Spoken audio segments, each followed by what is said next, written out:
2022년 최근 전 세계 군사 강국들뿐만 아니라 한국에 관심이 없던 국가들조차 우리나라가 선보인 차세대 한국산 무기들을 보며 이런 의문이 생길 것입니다.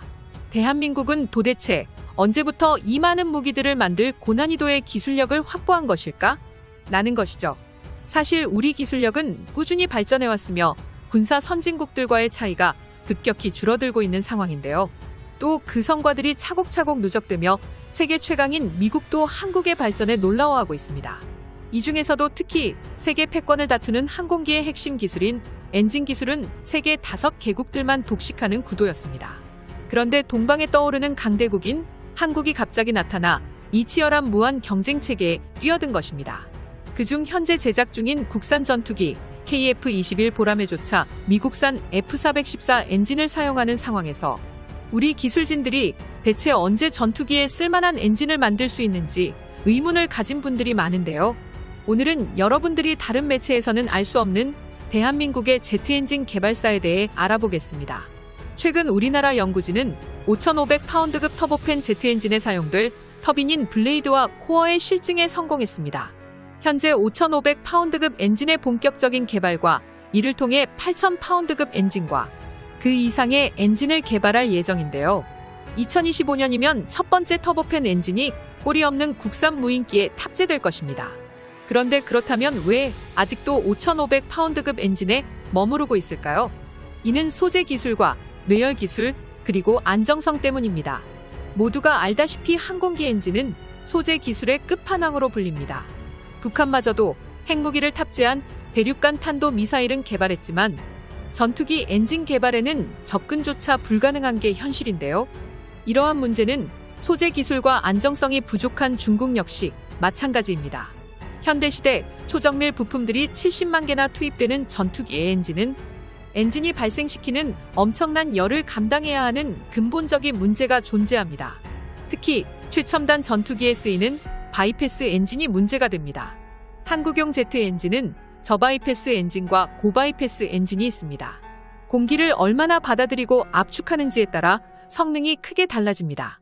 민환기의 경우 효율도 높고 장거리 운영에도 장점이 많은 고바이패스 엔진을 사용합니다. 반면 초음 속으로 움직이면서 고기둥을 달성해야 하는 전투기들은 저바이패스 엔진을 필수적으로 사용해야만 합니다.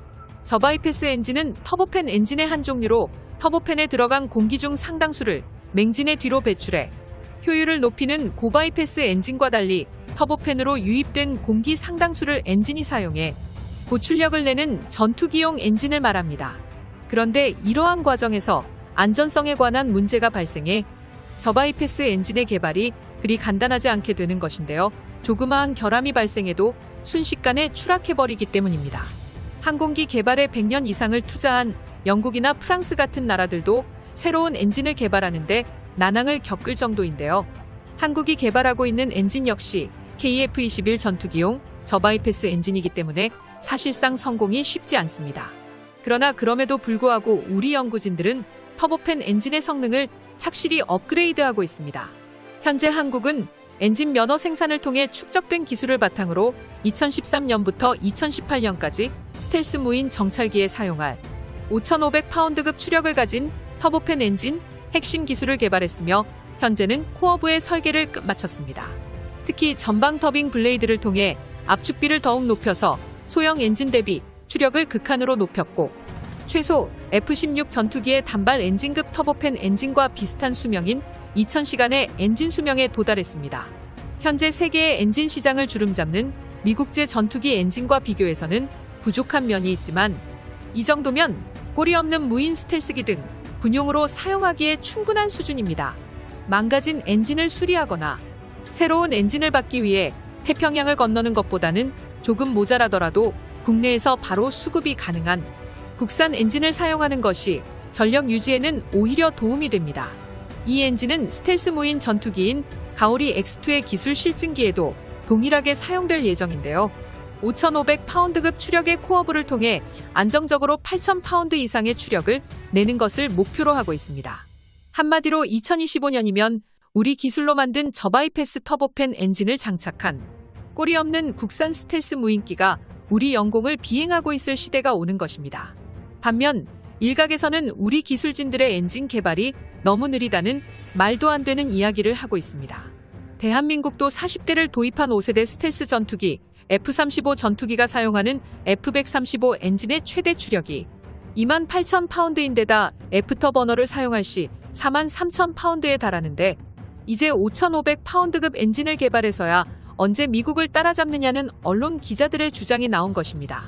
오죽하면 지금 우리나라의 일부 국민들조차 한국의 국방력이 뛰어나봤자 얼마나 대단하겠느냐며 반대하는 사람들이 많습니다. 또 다른 일각에서는 그래봤자 미국의 발끝에도 못 미친다고 하시는 분들이 많은데요. 그런데 사실이 그렇지 않습니다.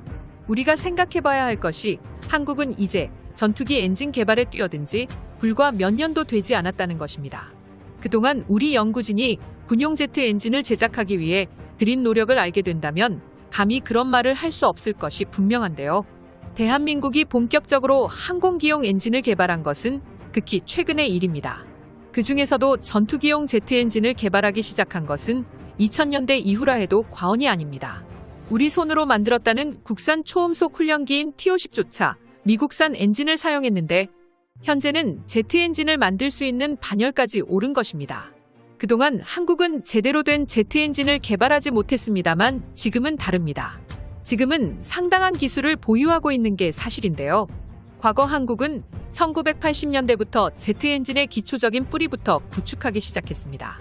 그것은 바로 한국형 순항 미사일을 개발하기 위해 프랑스 등 여러 나라들과 함께 터보제트 엔진 개발을 시작한 것인데요. 그 결과물이 한국형 함대함 순항 미사일용 엔진인 760K 터보팬 엔진입니다. 순항 미사일 엔진은 드론 등에 탑재하는 소형급 엔진과 비슷한 성질을 보이며 기술적 연관성이 상당합니다. 즉, KF-21 전투기 같은 대형 전투기나 UACV 같은 대형 드론에 탑재하기 위한 거대한 엔진을 개발하려면 소형 엔진부터 시작해 차근차근 계단식 개발을 진행하는 것이 합리적인데요. 한국형 760K 엔진의 추력은 미국산 하품 미사일 엔진과 비슷했으며 엔진의 제어를 지속적으로 변경하는 동적 제어 능력까지 추가한 것으로 동시대 다른 모델 대비 우수한 모델입니다. 이후 1999년 본격적인 체계 개발이 이루어져 2003년 마침내 한국형 함대함 미사일 해성을 개발하는 데 성공했습니다. 최초 소요 제기 이후 개발 성공까지 10년이 걸린 장대한 프로젝트였는데요. 한마디로 대한민국은 5,500파운드급 엔진 개발에 이어서 바로 2만 파운드급 엔진 개발에 들어갈 것입니다. 대한민국은 필요한 성능을 정확히 파악하고 그에 맞춰 현실적인 계획을 세운 뒤 철저한 검증을 거쳐 만들어야 제대로 된 무기를 만들 수 있는데요. 한국의 옆나라인 중국과 일본은 기술 과시용으로 허세 무기를 만들었지만 제대로 생산을 하지 못하는 것을 보면 그만큼 독자 개발이 얼마나 어려운지를 알 수 있습니다. 하지만 한국은 이런 일본과 달리 새롭게 선보이는 무기 체계를 모두 성공시키며 전 세계를 놀라게 만들고 있습니다. 현재 한국은 지금 개발하는 전투기 엔진으로 또다시 세계를 놀라게 할 것입니다.